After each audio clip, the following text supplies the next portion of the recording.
Hello everyone, myself Ashutosh Rai, your NEET counsellor. और बच्चों, आज की वीडियो में हम बात करने वाले हैं एएफएमसी के बारे में। एएफएमसी की ब्रोचर रिलीज हो चुकी है, ठीक है ना। ब्रोचर मतलब पहले तो ब्रोचर पहले ही आ गई थी, अभी जो आई है आपके सामने रूल्स एंड रेगुलेशंस और लिस्ट, उन बच्चों की लिस्ट जिन्हें बुलाया गया है वहाँ पे टॉयलर के लिए और पैट टेस्ट के लिए, इंटरव्यू, मेडिकल एग्जामिनेशन के लिए। पूरा प्रोसेस आसान भाषा में समझेंगे, पूरी वीडियो को देखिएगा, स्किप मत करिएगा, एक एक डाउट्स आपके क्लियर हो जाएंगे। जैसे पहला डाउट सबसे पहले कि जितने लोगों की इसमें नाम आई है, क्या सभी का एएफएमसी में हो जाएगा या वहाँ जाने पे क्या क्या प्रोसीजर्स होंगे। तीसरा, अगर हमारी साथ में स्टेट की काउंसलिंग चल रही है या इस तरह की ऑल इंडिया की काउंसलिंग, तो कैसे दोनों को टैकल करेंगे, ये सभी प्रॉब्लम्स पे हम बात करेंगे, ठीक है। तो देखिए, सबसे पहले ये बुलेटिन आपको डाउनलोड करना है। आपकी वेबसाइट है afmcdg1d.gov.in, इस वेबसाइट पे आती है बच्चों, ठीक है ना। हालांकि मेन वेबसाइट पे इसका लिंक दिया रहता है वेबसाइट का, डायरेक्ट ये वेबसाइट भी डाल के आप चेक कर सकते हो। अब इसमें सबसे पहले देखिए, आपको बताता हूँ, एमसीसी का जब आप फॉर्म भरे होंगे काउंसलिंग में, तो उसमें एएफएमसी पे टिक करना था। जिन बच्चों ने एएफएमसी पे टिक करा है, उसके बेसिस पे वो एमसीसी एफएमसी को लिंक भेज देती है कि इतने बच्चे आपके यहाँ रजिस्टर किए हैं।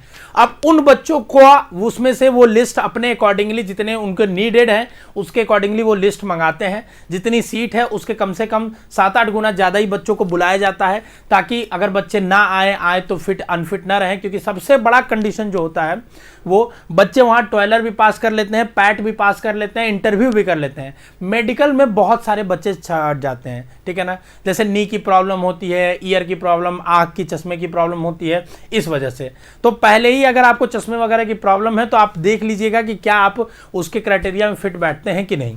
अदरवाइज आइए देखते हैं। सबसे पहले क्या करना है बच्चों कि एक लिस्ट दी गई है, उस लिस्ट के बारे में मैं आपको नीचे दिखा देता हूं, ठीक है ना। यहां से देखिए लिस्ट चालू है, ठीक है ना।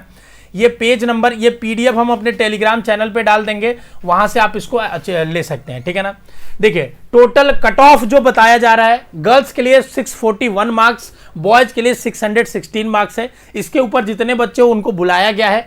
होगा एडमिशन इनमें से सबका, ये जरूरी नहीं है, क्योंकि इसके बाद एडमिशन की बहुत सारी प्रक्रिया है। तो सबसे पहले देखिए, मैं बताता हूं, 26 तारीख से चालू हो रहा है। 26 तारीख को पहले बैच को बुलाया गया है, और इसमें नाम, आपका रोल नंबर और नाम लिखा हुआ है। तो आप सर्च करके देख लीजिएगा अपना रोल नंबर इस पीडीएफ में कि आपका कहां आ रहा है, या नाम सर्च करके देख लीजिएगा।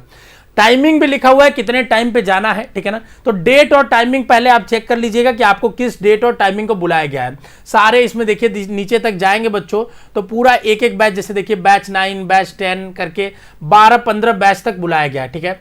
अगर लास्ट हम देखेंगे बच्चों, अगर हम लास्ट देखेंगे आपके सामने, तो हमको लगता है कि ये 14 बैच, 15 बैच,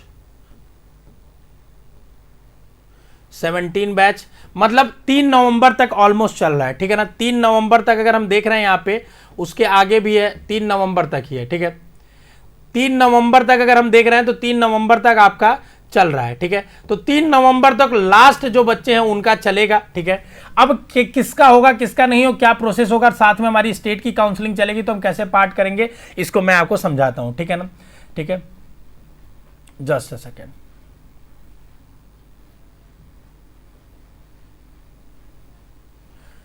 ठीक है, 3 नवंबर। अब देखिए, सबसे पहले जब आप पता कर लेंगे कि आपका किस डेट में पड़ा हुआ है, ठीक है ना, अगर आप विलिंगनेस हैं जाने के, तो आपको क्या करना है, सबसे पहले अपना डेट और टाइम पता कर लेना है, ठीक है।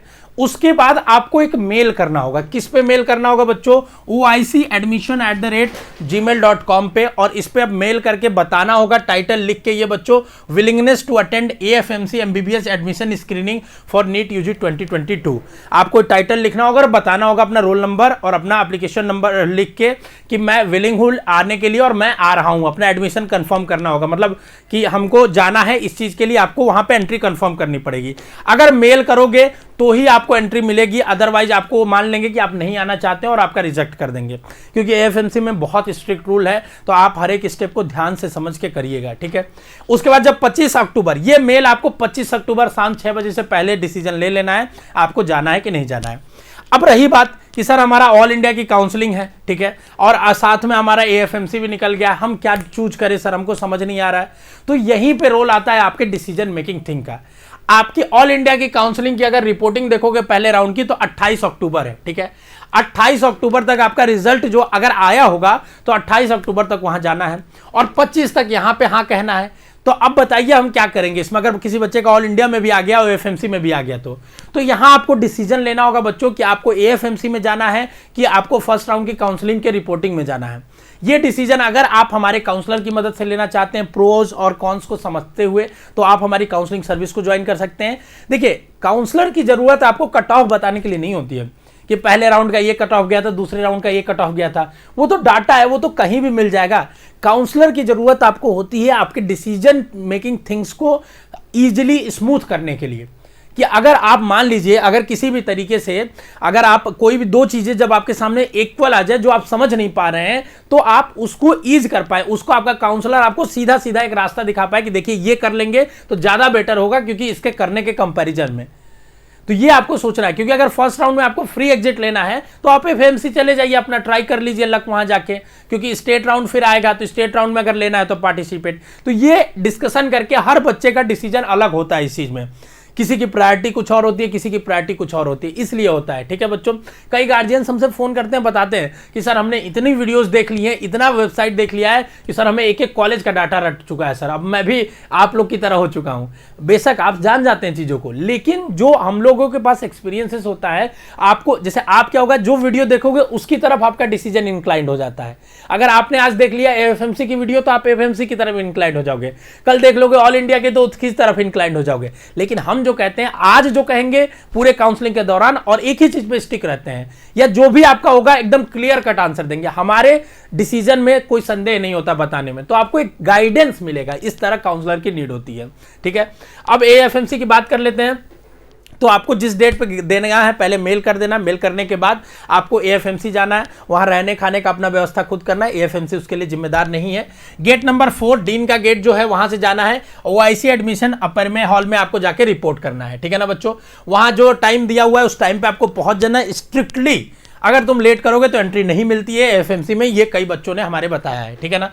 उसके बाद बच्चों वहां पे स्क्रीनिंग प्रोसेस में क्या होगा, सबसे पहले आपके डॉक्यूमेंट्स के लिस्ट चेक किए जाएंगे, कौन कौन से डॉक्यूमेंट्स वो बता देते हैं। उसके बाद आपका टॉयलर का टेस्ट होगा। टॉयलर का टेस्ट में क्या होता है, इंग्लिश लैंग्वेज और लॉजिकल रीजनिंग का टेस्ट होता है। पेपर आप देख सकते हैं, बहुत सारे इसके पैटर्न वगैरह पड़े हुए हैं यूट्यूब पे, उसको आप समझ सकते हैं। फिर साइकोलॉजिकल असेसमेंट टेस्ट होता है, आपको पैट का टेस्ट होता है, उसमें कुछ ऐसे क्वेश्चंस दिए जाते हैं जो आपकी साइकोलॉजी को चेक करते हैं, ठीक है ना। उस पे बेसिस पे आपका खुद का आंसर चेक किया जाता है। जब ये हो जाता है तो आपका इंटरव्यू, एक ही दिन में सारा प्रोसेस हो जाता है, अलग अलग दिन नहीं होता है। तो इंटरव्यू होता है। इंटरव्यू में क्या होता है, आप जाएंगे वहां पे बोर्ड के मेंबर्स होते हैं जो एएफएमसी के मेंबर्स आपसे सवाल पूछते हैं। बहुत बेसिक सवाल होते हैं इंटरव्यू में, आपसे आपके बारे में पूछा जाता है, अपने बारे में बताओ, कहां से आए हो, अपनी हॉबीज के बारे में बताओ। जो आप आंसर दोगे उसी के बेसिस पे वो आपसे क्वेश्चनिंग करते हैं। तो जो भी आप जवाब दो वहां पे सोच समझ के देना, जिसके बारे में आपको नॉलेज हो, ताकि उसमें और आगे डेप्थ में पूछा जाए तो आप बता सको। पर बट कॉन्फिडेंसली अगर आप जवाब देते हो तो इंटरव्यू बहुत अच्छा चला जाता है, ठीक है ना। क्योंकि ऐसा नहीं कुछ अलग से आपसे पूछ देते हैं, मेडिकल से आपका एमबीबीएस का कुछ नहीं पूछते हैं, आपके बारे में ही आपकी वो पर्सनालिटी टेस्ट करते हैं, बस और कुछ नहीं करते हैं। तो अगर आप कॉन्फिडेंट हो, अपनी बातों को अच्छे से रख पाते हो तो इंटरव्यू अच्छा होगा, ठीक है। अगले दिन क्या होता है, आपका मेडिकल एग्जामिनेशन होता है। मेडिकल एग्जामिनेशन से पहले बच्चों आपको खाली पेट जाना होता है मेडिकल एग्जामिनेशन के लिए, और खाली पेट जाने के बाद आपको अपने कान का वैक्स वगैरह भी साफ सफाई करके जाना होता है, ये उसके नियम में है। तो अपना कान वगैरह साफ करके खाली पेट आप जाएंगे तो सारा मेडिकल टेस्ट वहां पे होगा, ठीक है ना। ये सारा प्रोसेस 2 दिन का होता है, 3 दिन भी लिखा हो सकता है, 3 दिन भी हो जाए, लेकिन एक दिन में सारा टेस्ट हो जाता है, अगले दिन मेडिकल होता है, ठीक है बच्चों। जब 7:30 का 2 स्लॉट है, एक 7:30 का, एक 9:30 का, जिस टाइम में आपको बुलाएगा उस टाइम में जरूर जाए, अदरवाइज आपको अगर टाइमिंग लेट होगा तो आपको एंट्री नहीं मिलेगा, ठीक है ना। अब सबसे खास बात कि सर हमारा तो 3 नवंबर तक चल रहा है, अब 3 नवंबर के बीच में कई सारे स्टेट का भी डेट आ जाएगा, स्टेट की काउंसलिंग का भी, ठीक है ना। स्टेट की काउंसलिंग का डेट तो नहीं आ रहा है, लेकिन डॉक्यूमेंट वेरिफिकेशन इन सब का डेट आ सकता है।